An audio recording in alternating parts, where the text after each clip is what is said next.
Barak, Ahaya, Alam, Shalom, planet Earth. Welcome back to TRU-TALK. 10 Commandments. That's all we gotta keep. That's all that matters. Is that true? Just the 10. So that's all we have to keep.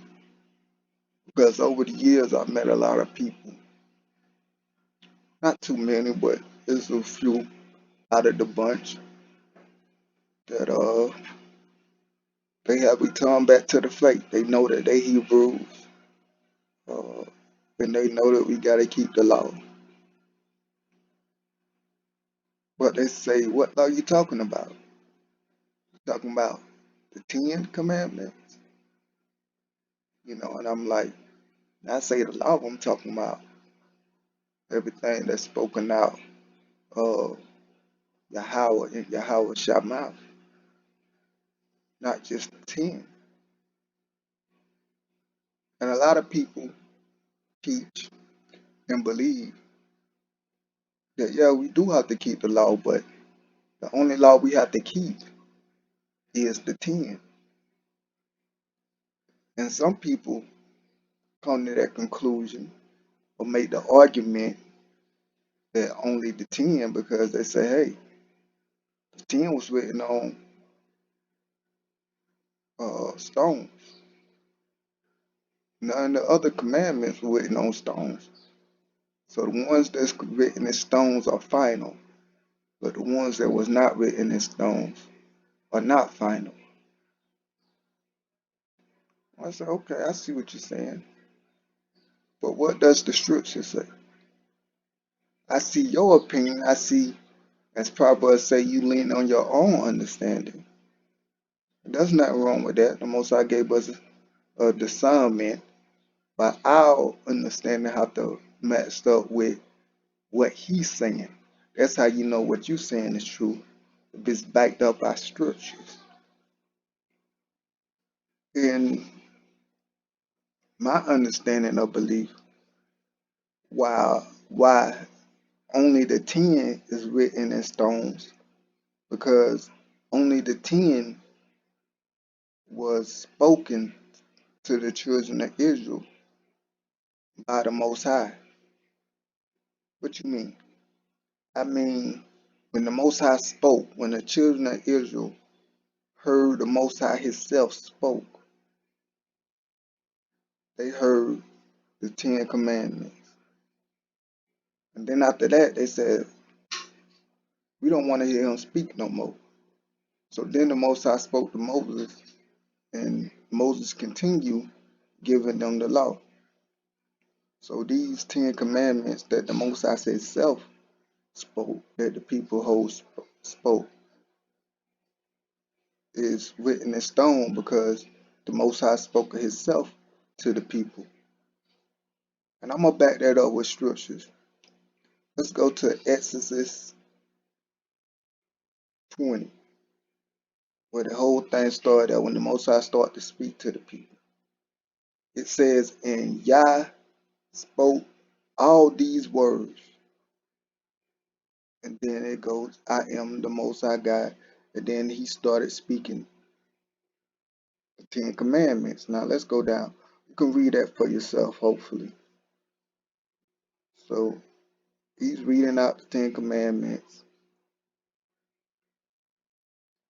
And then when it get down here to verse 18, it says, when the people saw the thunder and the lightning and heard the trumpets and saw the mountains in smoke, they trembled with fear. They stayed a distance and said to Moses, speak you yourself, and we will listen. But do not have Yah speak to us, or we will die. Moses said to the people, do not be afraid.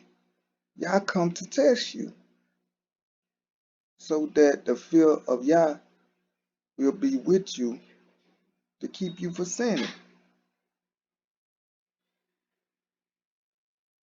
where I'm at. Oh, to be with you before your face, so you sin not.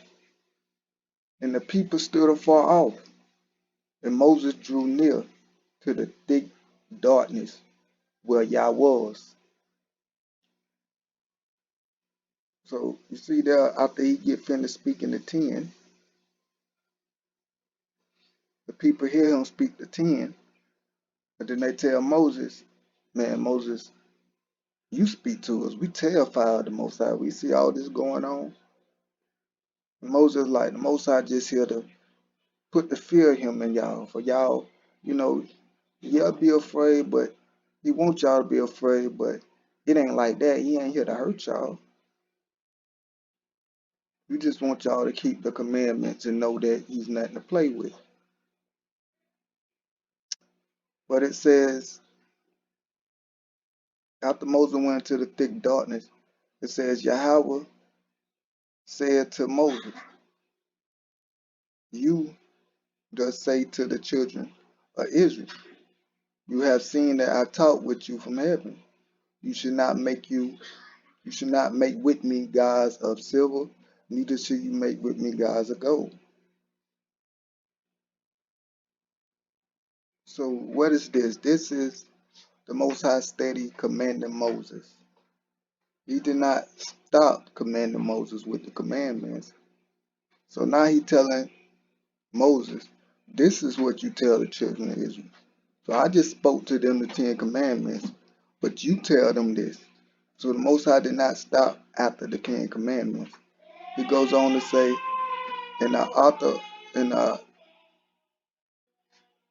of earth thou shalt make to me, and shall sacrifice their own thy burnt offerings, and thy peace offerings, thy sheep and thy ox, in all the place where I record my name. I will come to thee, and I will bless thee. If thou wilt make me a altar of stone, thou shalt not build it of hewn stone. For if thou lift up thy tool upon it, thou shalt pollute it. What did this sound like? This sound like more commandments, don't it? Sound like he's steady giving instructions. Neither shall God go up by steps to my altar. They that die naked be not discovered therein. And then when you go on to, that's the end of that chapter. When you go on to chapter 21, he goes on to say, these are my laws. You are to set before them. And then he start giving the laws and the judgment and the appointed feast days and all these things that the children of Israel, we are supposed to abide by according to, now there's understanding if you know the law, there's stuff that is only for the priesthood. When it comes to sacrificing the animals and all that, that was only for the priesthood. There are some things that only if you go to war. There's some things to do with only if you have a baby, this is what you should do. So it's not all the time, every time, in every situation. It depends on where you are, what you're doing, and what's the situation. And you know what law to abide by. Instructions on how to live on this earth. Wisdom on how to live on this earth. Who know it better than the Most High? Why create humans or us and put them on this earth, but not give them any instructions about how to live?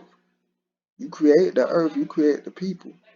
Shouldn't you tell us what to eat, what not to eat, how to eat it, what to dress, how not to dress?